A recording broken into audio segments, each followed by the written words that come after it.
What's up, everybody? It's Spencer Alessi, and this is the Esports Narrative.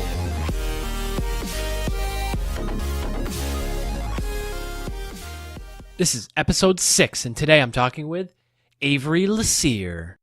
Avery Lussier is founder of ViiTaL Esports, which started in 2014 as nothing more than a Call of Duty Ghost clan. Later, Avery decided he wanted to make ViiTaL Esports more than a name, more than a clan, but an organization everyone could be proud of.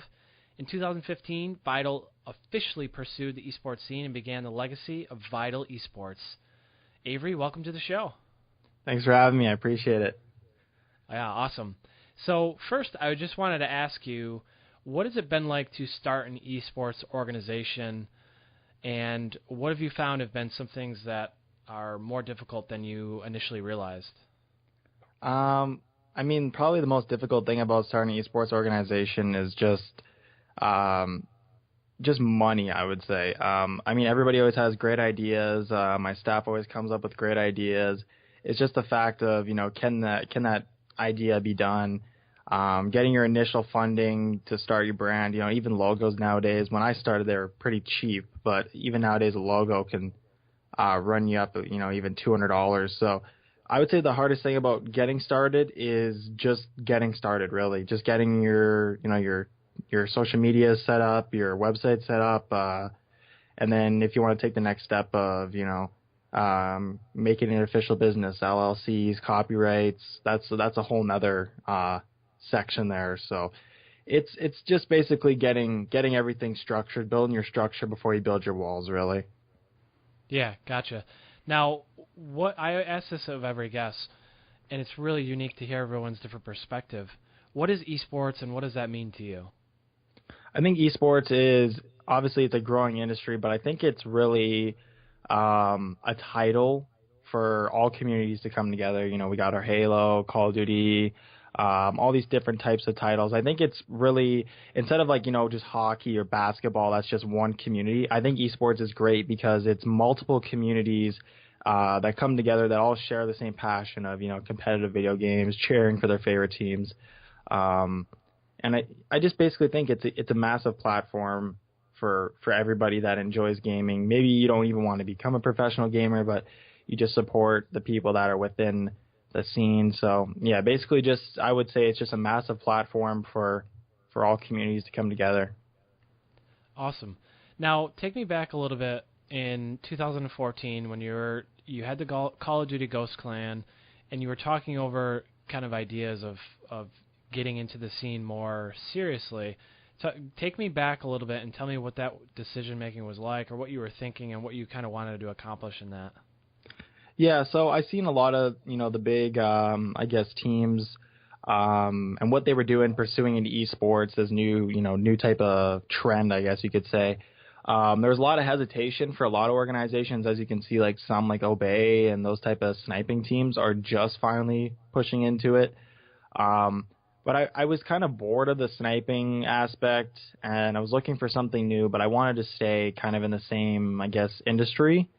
And I came across esports. I fell in love with it instantly. I remember the first time I ever saw esports was Call of Duty Championships, Black Ops 2, the finals. And as soon as I saw that, I was like, wow, this is insane. People are getting paid to play video games. And that was a time where the scene wasn't really that tapped. No, there wasn't, hundreds and hundreds of teams.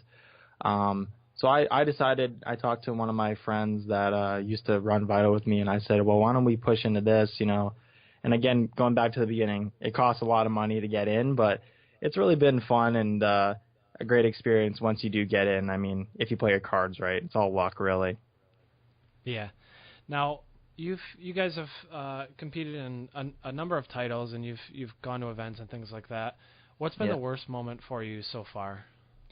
Probably the worst moment for me so far was my CSGO team.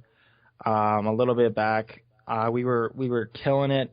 We weren't, a pro team like, competing for majors, but we were in Maine, which is, I think it's 3 below pro, if I'm not mistaken, maybe 2.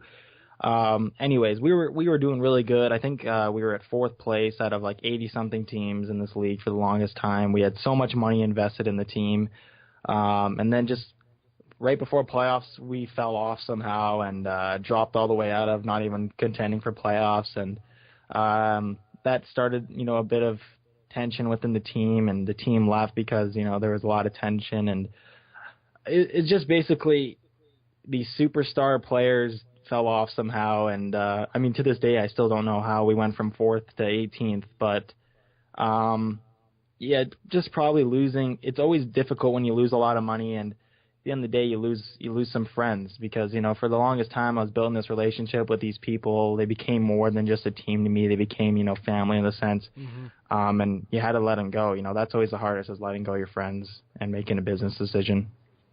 And how do you separate the two? Like, obviously, you're trying to run a business, but you also have a passion for video games and esports. How do you make that determination, and how do you separate those two? That's probably the hardest thing I have to say in this scene. If you ask any of my close executive staff, they always tell me that I'm too nice sometimes. It's really difficult. The way I do it is when they're playing, when they're practicing, it's business. It's strictly business. But after, scrims or a tournament, I always like to take it back to a friend level. And sometimes we'll even just talk with our teams just on a personal level, we even joke around sometimes. So that's how I try to separate it. But unfortunately, it always has to go back to business. Sure. And how important is that communication between a team owner and their team, particularly, in between events or out of events and in practices? How important is that communication? I think it should be one of your main, initial things you do with your team. If you don't have communication with your team, you have no idea what's going on. You don't even know your team's mindset after events. You need to know your team's mindset all the time. Personalities, all this type of stuff will benefit your team. When I've had connections with the team, as closely as I do now with every team, you'll be way more successful. Your team will want to represent your brand more.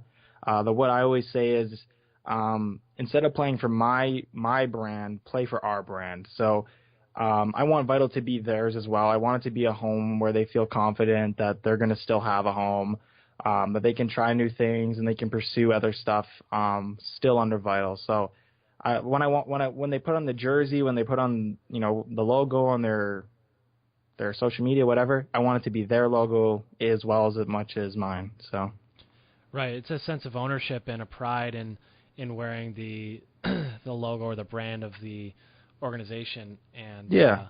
I think that's really nice. I think that's a really good sentiment to acknowledge for sure. Now, what's been the biggest accomplishment for you so far? Probably our biggest accomplishment was our Gears of War top 16 placing. That was really a step that, a lot of people doubted ViiTaL. People still do to this day. I'm sure people even doubt Optic Gaming, one of the biggest organizations in my opinion.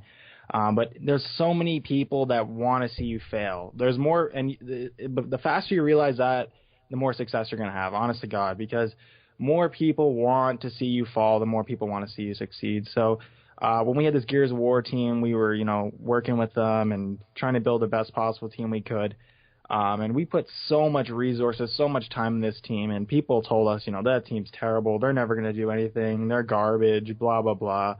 And when they went to the event and they just destroyed everybody. I mean, we played Optic's team now, but they weren't on Optic back then. They were on Enemy, I believe.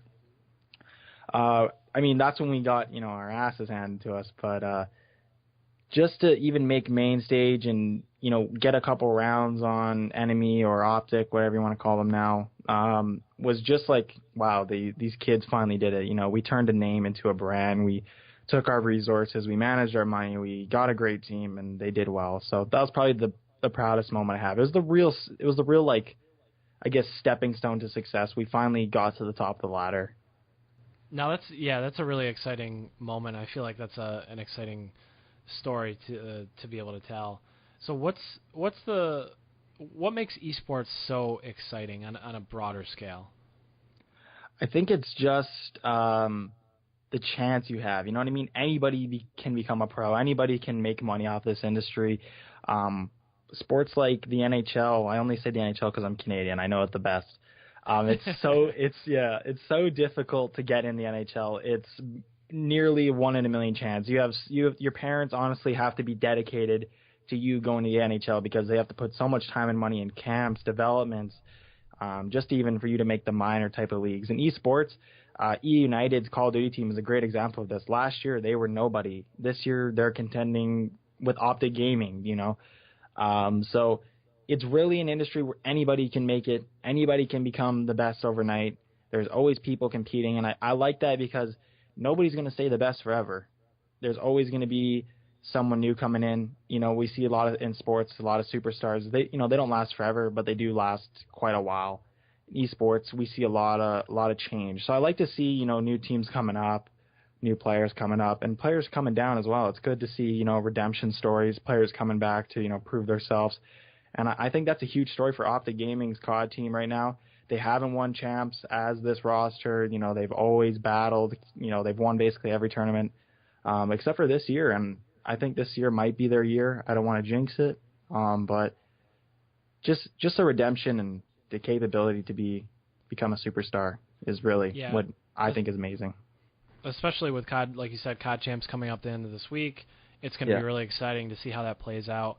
And going back to, anyone can get into esports, it's really true because with traditional sports, you still have a barrier entry. You need to be scouted, which means you need to go to a college traditionally in terms of football or something like that. You become scouted and things like that. With esports, like you said, it's such the access. You just literally go on live and you play online and, talk to people, meet people. Maybe somebody you meet is on a pro team or a semi-pro team and you get picked up and just away you go. So that's really, really cool. Yeah, even on an organization standpoint too. Sorry to interrupt you. No, go ahead.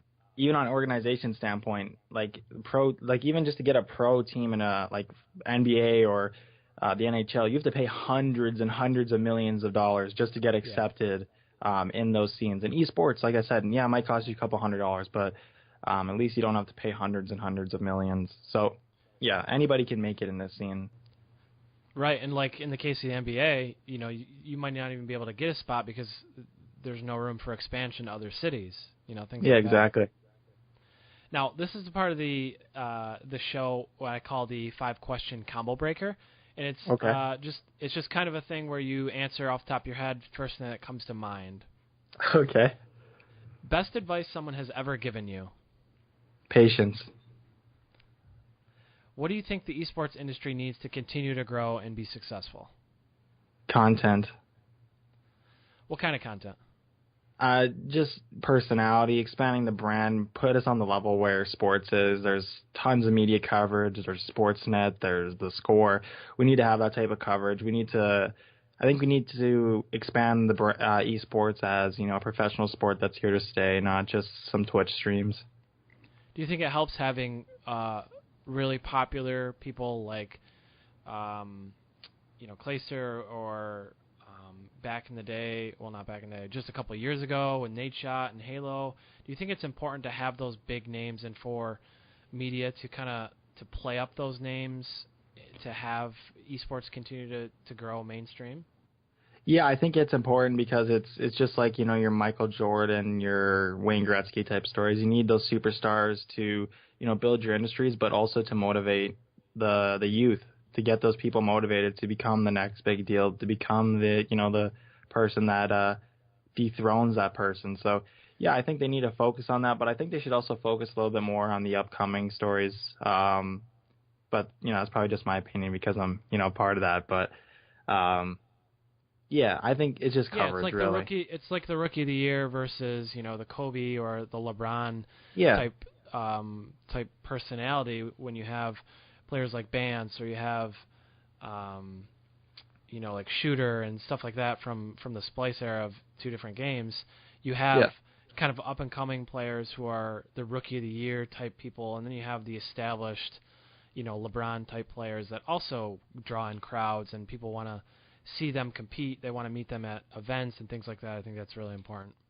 Yeah, I think there should be a award. I think there should be a award for that. Let's look at who came from nothing this year. Maybe they're not even winning championships yet, but let's look at like you said, the rookie of the year. Who came up this year and excelled at that? There's definitely a lot of room for more content and more coverage around that kind of thing, for sure. Yeah. What's the best play you've ever seen, or the most memorable moment for you? In esports? Yeah. I just like 1v4s. I mean, I can't even think of one particular. I just love Call of Duty, Last Alive, all the pressures on you, 1v4 and coming back for your team. That's something that I always strive to do when I played. Is just be that superhero, It's kind of like the sense of NBA, you got to make this bucket before the buzzer goes off, or you're going to lose, or you could win. So it's like, I like that, like, turning point, the round 11 type of deals, those championship stories. Even CSGO sometimes, it's 15. They only need one more to win, back against the wall. Those type of stories, those redemption type of stories. Mm-hmm. Share available resource that's been beneficial to you in your career.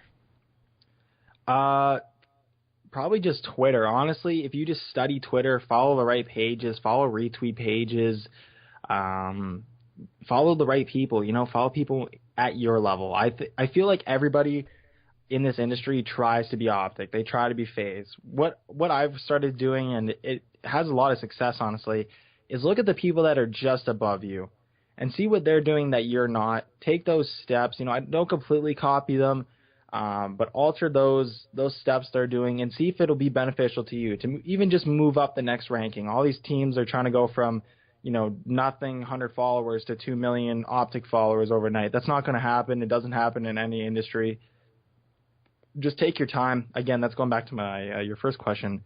Just patience, really. The best advice I've ever had within esports or just business in general, I've been in a couple businesses before this, is just patience. Have faith in your staff, your teams, in esports sense, and just have patience, because everything takes time, and with development you'll grow, and yeah.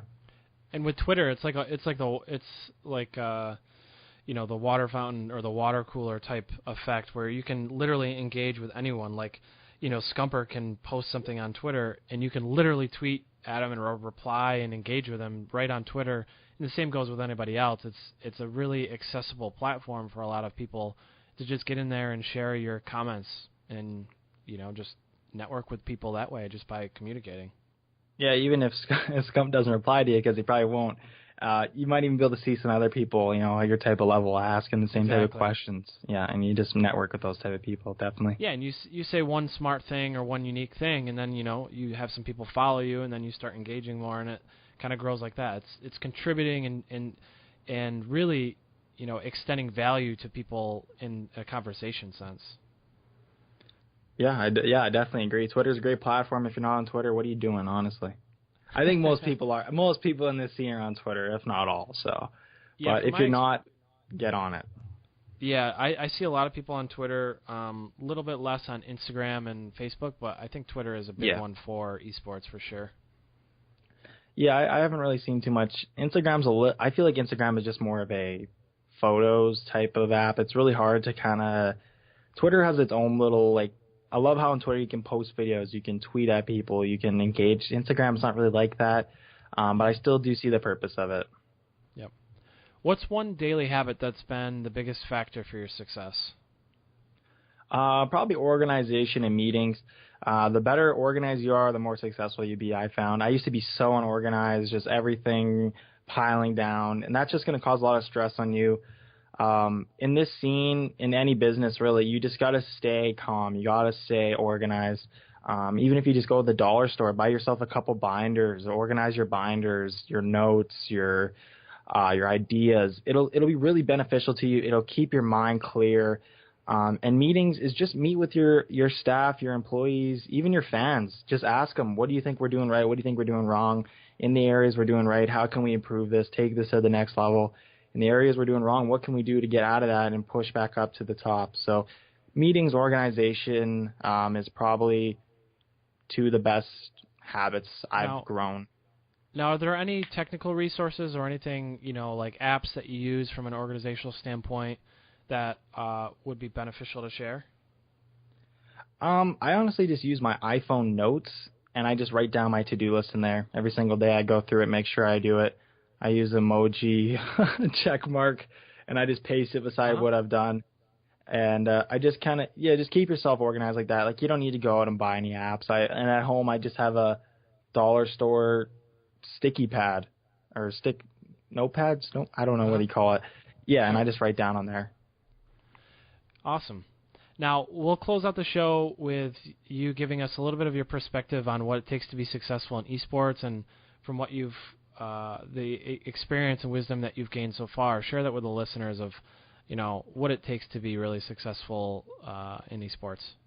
I think it's just, as sad as it is to say, it's going to take a lot of money because any good team is going to want a lot of money. Just because a team comes to you doesn't mean you have to pick them up. I've had a lot of CEOs of other companies tell me, well, I got this opportunity in Gears of War, and I don't have a Gears of War team. I'm going to take this deal. Just because somebody offers you a deal in an esport you're not in doesn't mean you should take it.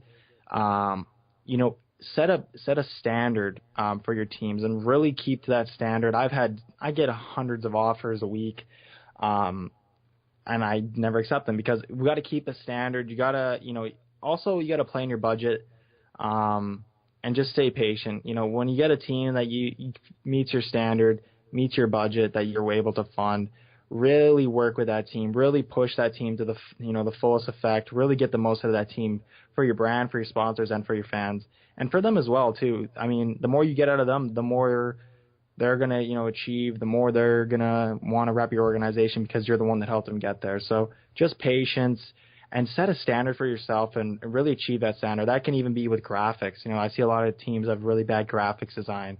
Just set a standard for everything, even your quality of content, everything. Just set a standard.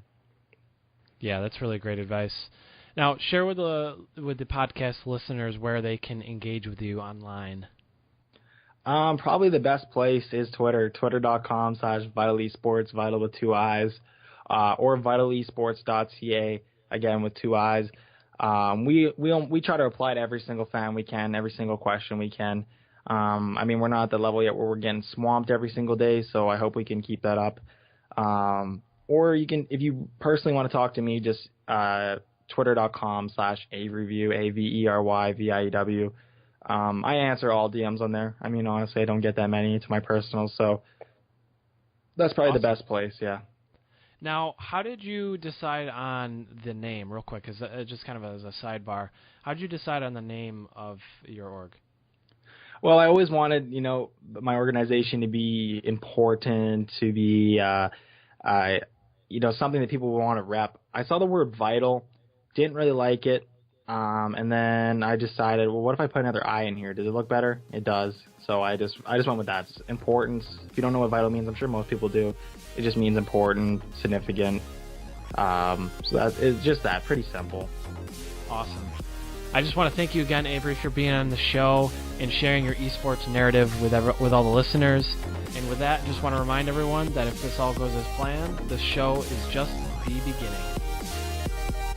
Thank you, listeners. I really appreciate you. If you enjoyed this episode, please leave me a rating on iTunes. I would love a 5-star, but if you think I deserve a 1, let me have it and tell me why.